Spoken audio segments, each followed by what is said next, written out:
Play the intro.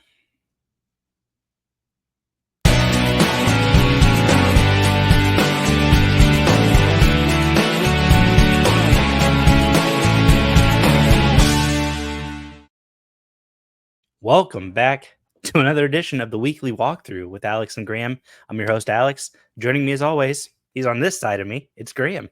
Graham, welcome back. Well, thanks for having me again. I'm happy to be here to talk some MAC football and help you out figuring out which way to point. Well, it's one of those kind of weird reverse camera angles. It's all technological and it's stuff above our pay grade, that's for sure. But we've got Akron versus Buffalo. It's going to be on Saturday, November 2nd at Infocision Stadium there in Akron, Ohio. Looks like it's going to be some pretty good weather too for a the last weekend game before we hit the midweek action slate. And I got to tell you, two teams who have confused me very much this year. Buffalo, who has looked stellar at times, and then has disappeared. Akron, who I think is better than their record, they just haven't proven it yet. Um, and so it should be interesting. I'll kind of give you a quick breakdown on the Zips. I mean, this year they've it's not been great, Graham. If I'm being honest, they're 2-6 on the year. They do have a win, a surprising win over Eastern Michigan last week, 25-21. They're led by Joe Moorhead, who's been the head coach since 2022. Currently 6-26 as the head coach of the Zips, and I hate that because I feel like the record doesn't reflect just how much better this team is than they were under Tom Arth, who was the coach after Coach Terry Bowden. I think this Akron team has been so close. They've had the last couple seasons 5 games where they've lost by a score, including last year where they lost in 3 overtimes to Indiana. And so I feel like this team is so close, and they haven't gotten over the hump yet. What can you tell me about these Buffalo Bulls? Well, the Bulls are very similar to Akron in terms of results this year. A couple of wins early on over Lafayette and UMass. A win over Northern Illinois when we thought Northern Illinois was going to be the class of the MAC. And then losses to Missouri. We kind of expected that to happen. A big loss to UConn. We talked about that game, previewed that game. I think it's interesting. We came into that game talking about Pete Lembo leading this team to 3-1 for the first time I think the year was 1978 was the last time a head coach at Buffalo had started that well. And since then, they've done the exact opposite and gone 1-for-3. They've had a victory over Toledo. Again, we had NIU and Toledo picked as the class of the MAC. Buffalo has victories over both of those schools and still somehow has had a mediocre season so far. They're 4-4, 2-2 in MAC play. Losses to Western Michigan, lost to Ohio this last week. And this team is very, very mediocre in terms of the MAC. It's a team with a defense that's allowing almost 30 points a game, 28.9, an offense that's only scoring 22.1. But this is a team who is really finding their footing under a first-year head coach, and we'll be happy to see them come up against the Zips in Infocision Stadium on Saturday. So I think when it comes to coaches, I mean, we know guys like Joe Moorhead, Pete Lembo have had other coaching stops. Pete Lembo, this is his second stop as a head coach in the Mid-American Conference, his last one being at Ball State. He was part of that team that beat Indiana in multiple seasons. And so I think it's very interesting. For Pete Lembo, I think it's about he's coaching players that weren't his. He's had to re-recruit these guys to stay to get on board. Joe Moorhead, it feels like been a revolving door of talent there in Akron. In terms of players who have come in, you had a guy last year who was a former 5-star running back. He's no longer there. Lorenzo Lingard, I believe was his name, and so it's just been this revolving door of talent. You mentioned Buffalo and their scoring offense. I mean, you're right. They're only averaging 27.5 points a game, and this is just against conference play. And they're giving up 32.5 in conference play. So it's very confusing that they pulled off these incredible victories over these quote unquote powers of the Mid-American Conference. yet they've stumbled against Ohio. Yet they gave up 48 to Western Michigan. Um, Talk to me a little bit more about this Buffalo defense. Well, the Buffalo defense. This is what Buffalo is going to talk about is these two linebackers, Sean Dolak and Red Murdoch, who we talked about in that UConn preview that we had with Buffalo. Both of the guys leading the country in tackles. This is not just in the MAC, but leading the country. Sean Dolak and Red Murdoch entering this week were first and second in the MAC, or first and second in the MAC, also first and third in the country, respectively. Sean Dolak has since been passed because FIU had a game on Tuesday this week, so he is now one tackle short, but he has played one fewer game. So I expect to see Sean Dolak retake his number one position after this weekend. But Sean Dolak and Red Murdoch both leading the way. Red Murdoch 96 tackles. He's 4 tackles shy of 100. This will be the first time that two players had 100 tackles in a season for Buffalo since 2002, when guess who? Sean Dolak had 147 tackles and James Patterson had a buck 20. I don't know if you remember that 2022 Buffalo team, but it was exactly the same as this Buffalo team. It was a team who had some weird victories and some weird losses. Hard to pin down these Buffalo teams recently, but both of them have had great linebacking cores led by Sean Dolak. Sounds like he's going to be a big key to potential victory for the Bulls this weekend. And you're right, in his own right, he's been such a stellar player for them. He actually left and then came back to Buffalo this year. I believe he was at Utah State last season. Came back to Buffalo to be in this system that, I mean, it's clear to him this is a place that's been very special. But yeah, for all intents and purposes, Sean and Red have both been unbelievable defensive talents. The These guys know how to hit, and they know how to hit hard. They know how to stop you in your tracks. We saw that time and time again against Toledo, against Northern Illinois. They made big defensive stops at times when they needed to. Um, Conversely, Akron, I've got some of their guys' numbers pulled up.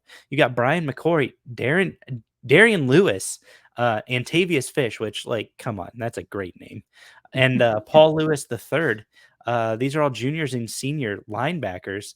Darian Lewis and Paul Lewis are both defensive backs, but you've got two linebackers for Akron who may not be as good as Sean Dolak and Red Murdoch, but in their own right, they both have had pretty good seasons. Brian with 74 tackles on the year, good for almost 10 a contest. Antavius Fish, he's got 52. That's good for 6.5 a contest. And then Darian Lewis and Paul Lewis, they're both doing almost 7 a contest and 6 a contest. I mean, these are guys. Sounds like this is going to be a hitting game between these two squads. Well, we have the top 3 tacklers in the MAC in this game between Sean Dolak, Red Murdoch, and Brian. Oh gosh, I'm forgetting his last name already. McCoy. Brian McCoy Yeah. has the third most tackles in the MAC. So there's the top 3 tacklers in the MAC already. And you mentioned Antavius Fish. His name sounds a lot like Atticus Finch from To Kill a Mockingbird. And so I'm not necessarily picturing a football player there. I'm picturing Atticus Finch defending justice at the linebacking position for the Zips there, which might be interesting. Might drive me to go see the Zips at InfoCision this weekend. Moving on, we've got this rush defense. It's mediocre, I think, is the best way to put it, especially by Mid American Conference terms. Akron and Buffalo sitting at 6 and 7. Akron giving up 167 yards on the ground against MAC opponents. Buffalo giving up 169. I'm not. This isn't going to be where one of these teams wins. I mean, they're both playing the pretty similar defensive run stopping. I think Akron gets the slight edge, but I think Buffalo's played slightly tougher opponents in conference play. Well, it's interesting because this is a matchup between teams who both have kind of been ineffable so far this season. Teams where you're right, we expected a lot of Joe Moorhead. We expected a lot, especially of his offense coming into this Akron team, and we expect a lot from Pete Lembo for these Buffalo Bulls. Buffalo, not that long ago, was the class of the conference in terms of strength within their football program. Recently, not so great. And both of these teams have looked a little bit off when it comes to defense. You're right. This Buffalo defense does look better on paper. We talk about a defense who's allowing 28.9 points per game, and somehow that's the better defense coming in on Saturday compared to Akron's 35.4. Buffalo allowing 403.3 yards overall on defense. Somehow that's better than Akron's 424.9. 240 passing yards allowed. That is somehow worse than Akron's 239.5. I mean, this is the kind of thing that we talk about on these defenses. Rushing yards, I'll throw it out there. It's not that important a stat, but Buffalo's allowing a $163, Akron a $185. The point being, these defenses not great on paper, facing opponents who are very good. Remember Akron's defensive statistics here take into account that opening game against Ohio State that resulted in a 52-6 loss for the Zips. So it's going to weigh down your defense a little bit when you're facing maybe the top offense in the country. In terms of Buffalo, they faced a Missouri team who is no slouch on offense either. So both of these defenses, I think, weighed down by out of conference matchups that don't necessarily reflect the quality of these defenses. But Alex, let's talk about the offense, because I think when we talk about the way that Sean Dolak and Red Murdoch lead both the conference and the nation in tackles as a linebacking duo, it makes the Buffalo defense sound formidable. And we present these numbers, and it's just not. But what's interesting here is might be these offenses also not necessarily known for being high scoring, high powered offenses, but it might come down to whose offense can perform better on Saturday. What do the Zips have going? Well, the Zips have they've gotten off to hot starts against conference opponents. Just last week, Akron went up big on Eastern Michigan. Eastern Michigan clawed back into that thing. Akron ended up winning it on a late score. But against Western Michigan, I'm pulling up this box score right now. Akron went up 17-0 on Western Michigan. So, for all intents and purposes, for everything that Akron doesn't do well, they went up 17-0 against Western Michigan. Western Michigan stormed back. Got some weather delay things going on. Stormed back, ended up winning that one 34-24. But this is an Akron offense who they're capable of scoring up front. They really seem to taper off in the third and fourth quarter. And some people might say, that's just because the offense isn't good. I think maybe it could be a conditioning thing. You look at this offense try to do anything, and they're just exhausted. But I think Akron has a slight advantage in the passing game in quarterback Ben Finley. He's the junior quarterback. He's passing for almost 230 yards a game against MAC opponents. And his kryptonite right now is his interceptions. He's got 2 passing touchdowns to 4 picks. CJ Ogbonna has done a great job. He's got 5 touchdowns to 1 pick. And he's throwing for only 200 a game against MAC opponents. 40-yard difference, or 30-yard difference rather. Sure, maybe not that big of a thing in the grand scheme of things, but I think it's something to watch. I mean, these are two quarterbacks who have the ability to throw the ball. It's going to be whether or not Ben Finley turns it over or if he can turn those into scores for the Zips. Yeah, you talked about CJ Ogbonna. It's kind of the tale of 2 quarterbacks here. It's a Ben Finley who is very talented, a guy who can come out and really take over the game through the air, but has been very turnover happy, turning the ball over, throwing picks that way. CJ Ogbonna doesn't throw for as many yards, but certainly very careful with the football, only turning it over twice compared to 8 touchdowns. Agbana also 3 rushing touchdowns this year, which is interesting because the leading Buffalo running back, AJ Henderson, also 3 rushing touchdowns. So we're talking about a Buffalo team who doesn't pass that much. CJ Agbana is certainly a dual threat quarterback. The running back room in Buffalo has shaken out a little bit since the last time we talked about this team. It is no longer quite the 3-headed monster we were talking about. It is more AJ Henderson's backfield, but don't let that fool you. Buffalo is going to use 3, maybe 4 running backs in this game on Saturday, as well as Agbana, to have 5 different rushers back there.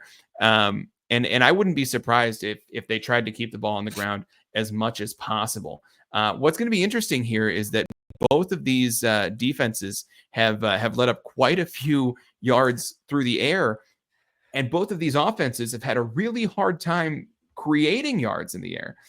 So it's going to be a question of who can polish up their passing offense enough to take advantage of the lackluster defense on the other side of the ball. Well, and I think too, and I wanted to point out a couple things on Ben Finley. I mean, this is his 3rd stop in college, right? He started at NC State. He was with the Wolfpack for a couple seasons, I believe 2 seasons. Then he was at Cal a year ago. On the year, Ben Finley has 8 touchdowns to 8 picks. So he threw more touchdowns in the non-conference slate than he threw against the rest of the rest of the Mid-American Conference. So I just find that really interesting as to the direction he's going to go for the rest of the season for Akron. But I think you're right. You know, this is going to be a potential ground game. Jordan Simmons, of course, for Akron, he's their leading rusher. He's only the 13th leading rusher in the conference. That means there are all 12 schools have a potential representative, plus one more running back at one of those schools. This is not going to be Akron's strength at all. Akron has to hope and pray that they can take advantage of Buffalo, who is allowing 84% scoring in the red zone. But then I pull up that number and I look at Akron, they're allowing 100% scoring in the red zone. Like, this is going to be a game of which defense can make one stop at the right time, I think, and no disrespect to Coach Pete Lembo, Coach Joe Moorhead, but I think this is going to be that kind of game that says who's got the one defensive play squirreled away for a rainy day. Today's that rainy day. Let's pull that thing out and let's use it.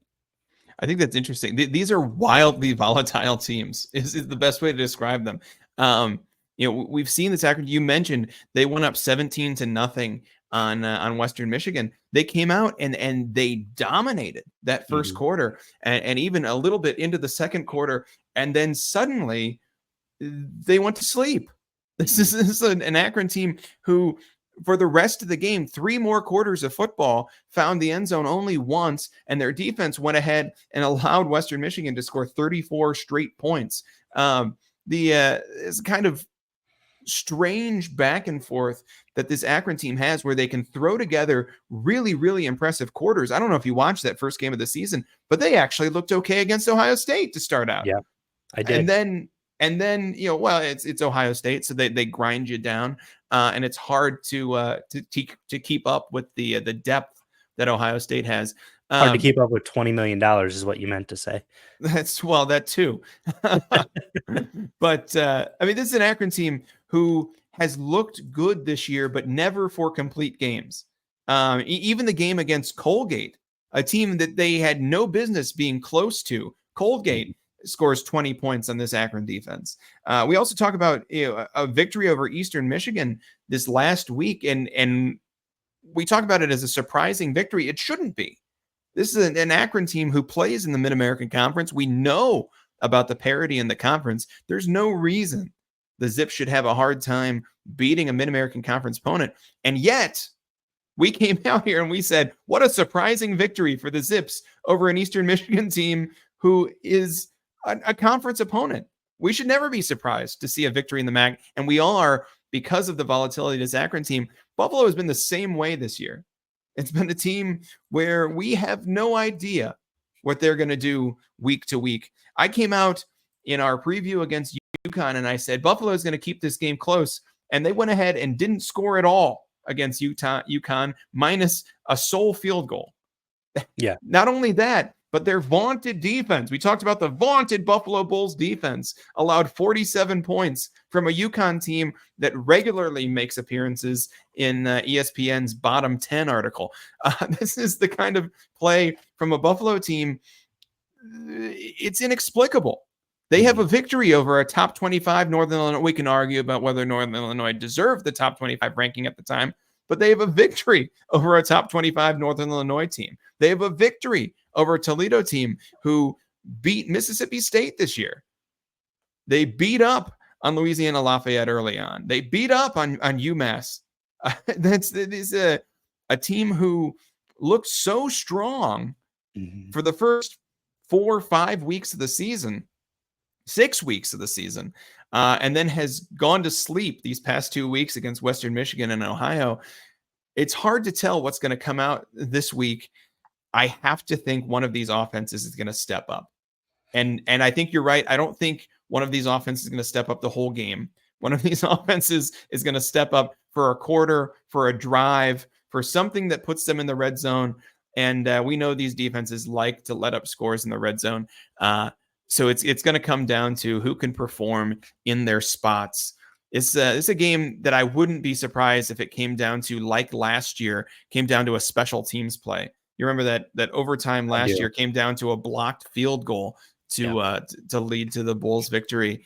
I wouldn't be surprised to see a big special teams play resulting in this one. I don't know, Alex. Do we have more to talk about? I'm ready to make my pick here. Go ahead and make your pick. I think it's worth noting to the folks at home. Akron's looking to snap a 5-6 game losing streak in this series. Yeah, I think Uh, they've lost 6 in and a row to Buffalo. and so it's a game at Infocision Stadium. I think that's worth noting. Uh, I imagine a few more Akron fans will be out this week after the win over Eastern last week. That's definitely. I've seen an uptick in interactions on the Twitter sphere from the Akron faithful who are really kind of chanting, "Can't wait for basketball." But hey, if football can eke out a few more wins, we're okay with that too. Yeah, I mean, this is a Zips team who could certainly use the support. We haven't seen the rowdies around this year because of things, but Things got a little rowdy. yeah, without those AK rowdies around, Akron can certainly use some fans in the stands to cheer them on. And like I said, the Bulls right now are favored by a point in this matchup. The line opened -1 in favor of Buffalo. It is still -1 in favor of Buffalo. Um, so fans could make all the difference in this one on Saturday. Um, I think my pick here, I'm going with Buffalo. Given that the spread is only a point, I think they're going to go ahead and cover that as well. Okay. Of course, on my side, I look to extend my pick streak to 3 in a row, after victories the last 2 weeks on the episode, and of course, I'm going to go with the home team, Akron, and I think they do just enough offensively. Ben Finley and co, they figure it out, just long enough to pull off back-to-back MAC victories and move to 2 and 3 in MAC play, barely keeping them alive for a slim shot at Detroit here in December. Well, that's it. That's we also we have a weird week this week in We terms do. of picks across the conference as we move into these midweek games starting next week. The weekend slate here is pretty sparse. Yep. It's we have this matchup, Akron versus Buffalo, and we have one more matchup, which is Toledo versus Eastern Michigan. That game in Ypsilanti. Um, Alex, are you picking this game, or we're going to wait for you to put that out on Twitter? I'll pick it now, and then it's I'll solidify it with my Twitter picks. But I got to tell you, man, you know me. You know how much I love the Rockets and how much I want to see the Rockets be successful, but I've got to be neutral third party. Both of these teams coming off of losses last week. Toledo, a heartbreaking beat down by their bitter rival. Eastern Michigan, a come from behind victory by lowly Akron. Both of these teams are looking for a pick me up. and I like Toledo on the road. The spread is 9.5 in favor of Toledo, uh, up there in Ipsy. I like Toledo on the road. I just think Toledo has more talent, um, but it's going to depend on if Toledo sees Tucker Gleason or John Allen Richter under center, and I think that's going to be the key difference in the game. Yeah, I mean, this is one where the line has Toledo favored by almost 10 points at nine and a half right now. And this is one where we watched this Toledo team come out and fight Bowling Green hard for 3 quarters last week, and then the wheels came off.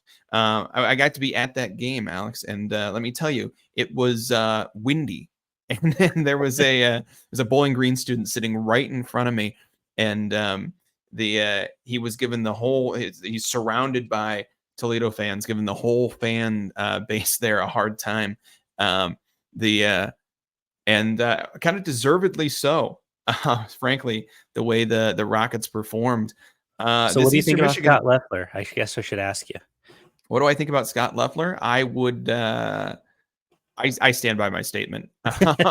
It's we as we've said, the MAC is a volatile conference. Anyone can win any week, and this Toledo team really did look good against a really strong Bowling Green team for 3 quarters, and then the wheels fell off, and it was we talked about Tucker Gleason and will we see him this week against Eastern Michigan? We saw him in the game against Bowling Green. He didn't look 100%, Alex. I don't know if that's true, that he really is still having lingering injury issues. But the quarterback play did not look sharp from Toledo on Saturday. I want to pick the Rockets in this one. I think they are the better team. I'm going to go Eastern Michigan this time. Wow. I think the quarterback play from Toledo has been shaky enough that I'm not confident that whoever is under center is going to be prepared for an Eastern Michigan team who was really looking good until they dropped the game last week to Akron. This game is at home for Eastern. And despite my Rocket fandom, I think this is an EMU victory. You guys heard it. Just 2 games this week. Eastern Michigan, Toledo, and then the one that we just picked, Akron versus Buffalo. Both of them, I'm excited to see what happens in both of these games.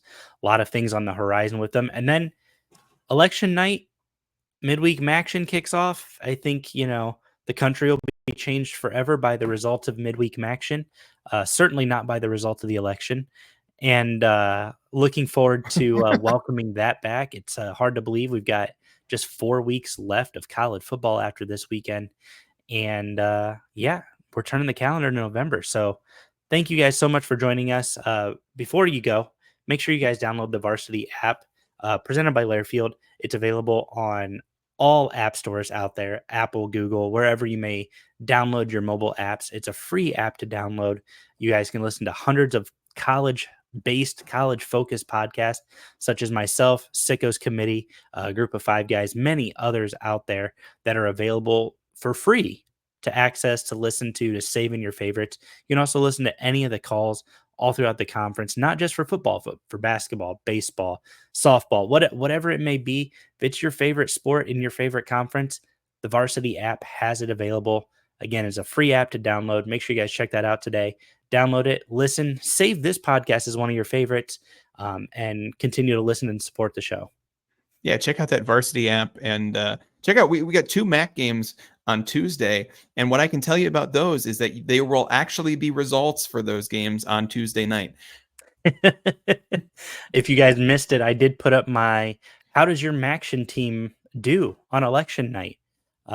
Dating back to 2000. So we've got the general election, you've got the midterm elections, then of course you've got the presidential elections. If you guys want to go check that out, that's available on Twitter via my Google Doc that I posted with results for each MAC school that are currently in the Mid-American Conference, not former members, not future members, but each MAC school who's in the Mid-American Conference. Toledo has played the most on election night, not necessarily presidential elections, but they've played the most on election night. They've played 10 games. The next closest is 8 in the Mid-American Conference. So Toledo's gotten a lot of spotlight on election night, but they've lost the last 2 presidential elections that they've played. So I think Brian Blair saw that and said, "We're not playing on election night this year," and moved Toledo off of that slate. But guys, thank you so much for joining us. Make sure that you check us out on Twitter at the MSC Podcast, Instagram at the MSC Podcast, TikTok also the MSC Podcast, and then YouTube at MSC Podcast. Going to be posting a little bit more content over the next couple weeks as we grind this thing down for midweek action, start to turn towards basketball season, and turn towards the MAC championship, which surprisingly, Kent State still has a shot to get to here in just 4 weeks. I'll be breaking all that down for you guys on how Kent State can make the MAC championship in football this weekend. Got to tell you, though, in an ironic twist of fate, they are big Akron fans this weekend. Thank you guys so much for tuning in, and we'll see you guys next week.